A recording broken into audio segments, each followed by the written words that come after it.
Hey folks, I'm Adam, and here's another one written by Vinny. Gaming in 2022 is more accessible and easier than ever. Some games you don't even have to download. There's free games, cool DLC, probably one too many skins, a multitude of consoles to choose from. Really, it does seem like these days we've never had it so good. And while there are some amazing aspects to gaming in the 2020s, there are a few things we miss from the gaming days of yore. Some elements of gaming that have been lost to time, be it to technological advances or the business of gaming moving on.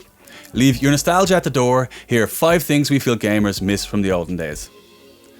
Pack-in titles, otherwise known as the game that comes with the console.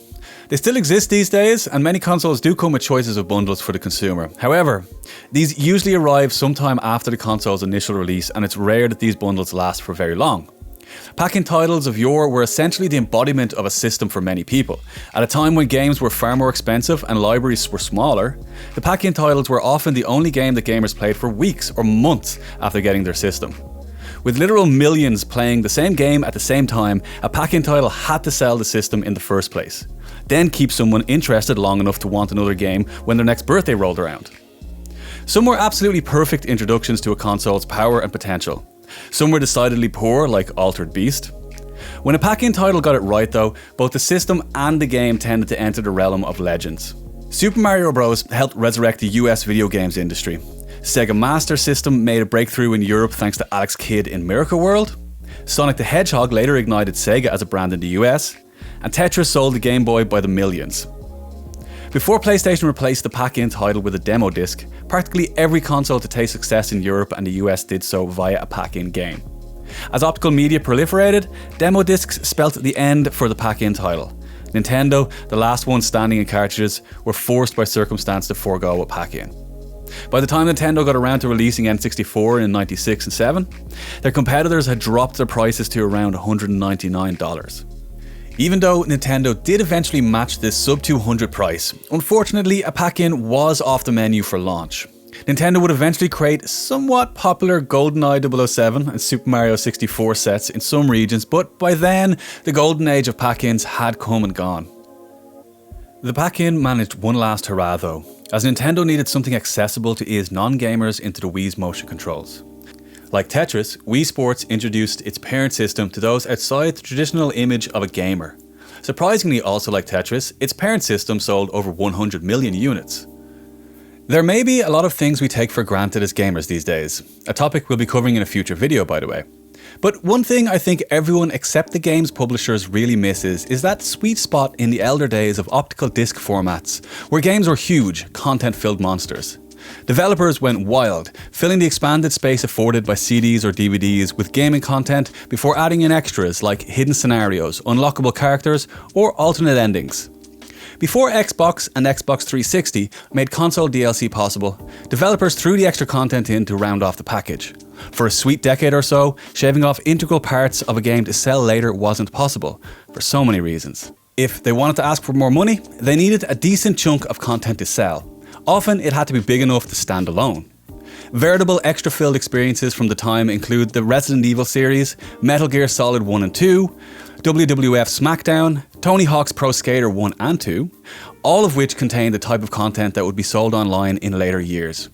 Unlockables still soldier on, mostly in fighting games, but they always play second fiddle to DLC.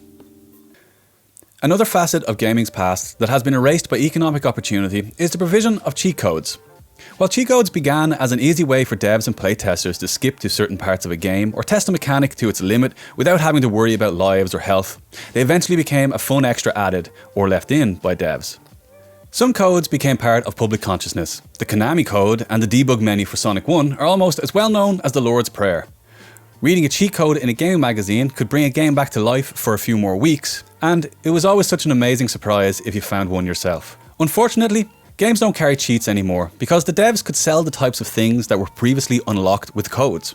Extra uniforms or characters, an easier or harder mode, special weapons, etc. All previous cheat staples now sold on the market. For just over half a decade in the 90s and the very early 2000s, 3 competitors with distinct tangible styles fought for supremacy: Sega, Sony and Nintendo.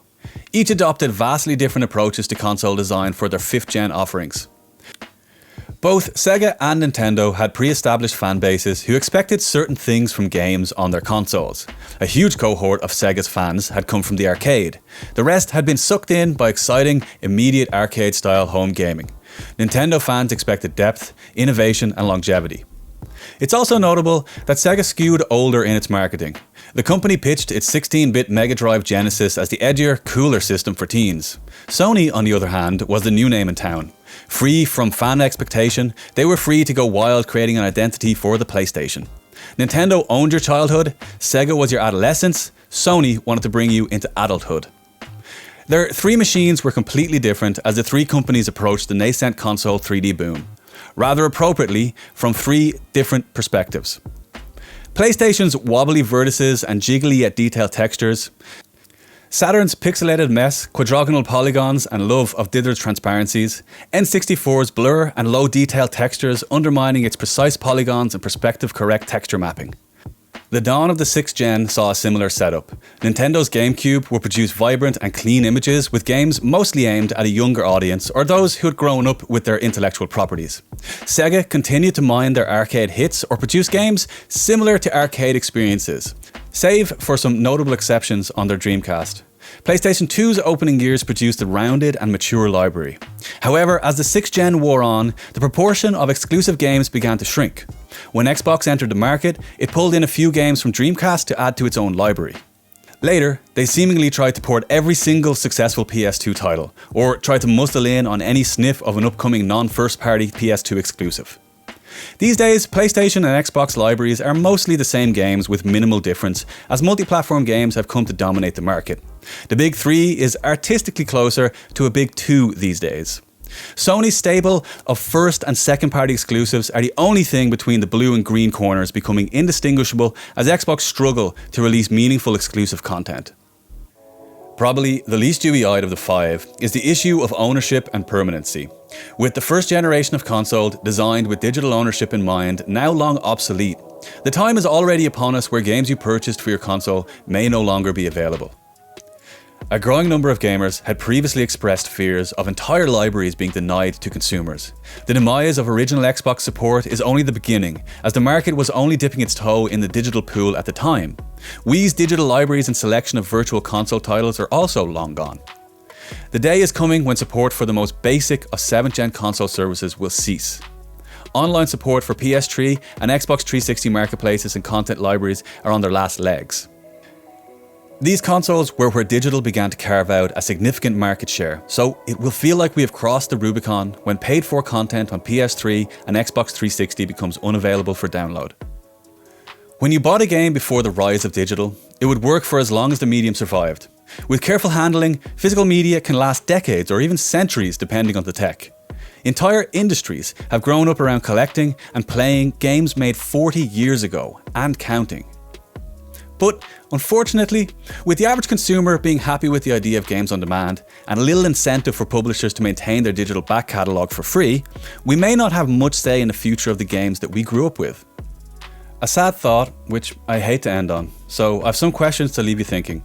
Do you miss any particular era in video gaming? Did the industry just do things better in the olden days? Have the loss of particular facets of gaming been offset by progress in other areas maybe? Let us know in the comments below. Thanks very much for watching. And if you like these kind of videos, don't forget to hit the like button and subscribe, because it really helps us out. Thanks again.